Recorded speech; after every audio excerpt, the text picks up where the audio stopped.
नमस्कार मित्रांनो, प्रश्न उत्तरे मराठी चॅनलमध्ये आपले स्वागत आहे. आजचा प्रश्न आहे, आजारी असताना काय खावे? तर आजच्या व्हिडिओमध्ये मी 20 पदार्थ देत आहे की जे की आजारपणात तुम्ही खाल्ले तर तुम्हाला लवकर बरं वाटेल. लगेचच व्हिडिओला सुरू करूया. पहिलं आहे पेज. पेज हलकी असते आणि पचायला सोपी असते. ताप किंवा पोटाच्या विकारांमध्ये पेज खाण्याचा सल्ला दिला जातो. ही शरीराला उष्णता आणि ऊर्जा देते. पुढचं घेऊया मूगडाळ खिचडी. मूगडाळ खिचडी हलकी असते आणि पोटासाठी आरामदायक. यामध्ये प्रथिने आणि कार्ब्स असतात. ते शरीराला पोषणासाठी चांगले असतात. पुढचं घेऊया 3 नंबरचं नाचणी सत्व. नाचणी सत्व पचनशक्ती वाढवते आणि शरीरात ऊर्जा पुरवते. यामध्ये कॅल्शियम आणि फायबर असतात, त्यामुळे हाडे मजबूत होतात. पुढचं घेऊया 4 नंबरचं फळांचे ज्यूस. ताजे फळांचे ज्यूस शरीराला ताजेतवाने ठेवतात आणि आवश्यक जीवनसत्वे पुरवतात. संत्रा, मोसंबी यासारख्या फळांच्या ज्यूसमध्ये व्हिटॅमिन सी भरपूर असते. 5 नंबरचं डाळिंब. डाळिंब अँटीऑक्सिडंट्स आणि लोह असते, जे शरीराची रोगप्रतिकारक क्षमता वाढवते. आजारपणात रक्तातील हिमोग्लोबिन पातळी वाढवण्यासाठी हे उपयुक्त आहे. पुढचं घेऊया 6 नंबरचं दही. दही प्रोबायोटिक असल्यामुळे पोटाच्या आरोग्यासाठी फायदेशीर आहे. यामुळे पचन सुधारते आणि आतड्यांचे कार्य व्यवस्थित ठेवते.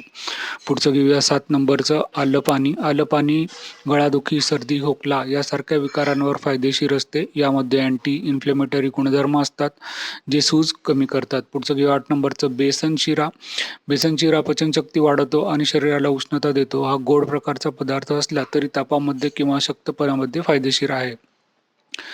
नंतर उकडलेली अंडी. उकडलेली अंडी प्रथिने आणि लोह यांचे उत्तम स्रोत आहे. शरीराच्या ताकद आणि रोगप्रतिकारक शक्ती वाढवण्यासाठी उपयुक्त असतात. पुढचं 10 नंबरचं घेऊया कढी.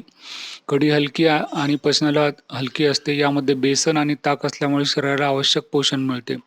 पुढचं घेऊया 11 नंबरचं गाजर. गाजरात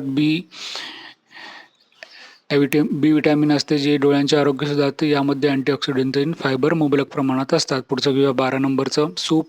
भाज्यांचे किंवा तुरडाळीचे सूप पचनास सोपे असते आणि पौष्टिक असते. आजारी असताना शरीराला आवश्यक जीवनसत्वे आणि खनिजे पुरवण्यासाठी ते उत्तम पर्याय आहे. पुढचं घेऊया 13 नंबरचं पोहे. पोहे हलके, पचायला सोपे आणि स्वादिष्ट असतात. आजारी असताना खाण्यासाठी चांगले असतात. यात लोखंड आणि फायबर असतात. पुढचं घेऊया 14 नंबरचं ताक. ताक शरीराचे तापमान नियंत्रित ठेवते आणि पचन सुधारते. यामुळे शरीर ताजेतवाने आणि हायड्रेटेड राहते. मित्रांनो, व्हिडिओ आवडत असेल कृपया सबस्क्राईब करा. पुढचं घेऊया 15 नंबरचं मऊ भात. मऊ भात पचायला सोपा असतो आणि शरीराला ऊर्जा देतो. याच्या जोडीने तूप घेतल्यास पचन सुधारते. पुढचं घेऊया 16 नंबरचं अडुळसा काढा. अडुळसा काढा खोकल्यावर आणि श्वासाच्या विकारांवर उपयुक्त आहे. यामध्ये अँटीबॅक्टेरियल आणि अँटी इन्फ्लेमेटरी गुणधर्म असतात. पुढचं घेऊया 17 नंबरचं सुंठ पाणी. सुंठ पाणी पोटाच्या विकारांमध्ये उपयुक्त असते. यामुळे पचन सुधारते आणि अपचन, गॅस यांसारखे विकार कमी होतात. पुढचं घेऊया 18 नंबरचं लसूण. रोगप्रतिकारक शक्ती वाढवते आणि रक्तातील विषारी घटक कमी करण्यास मदत करते. आजारी असताना लसणाचा वापर फायदेशीर ठरतो.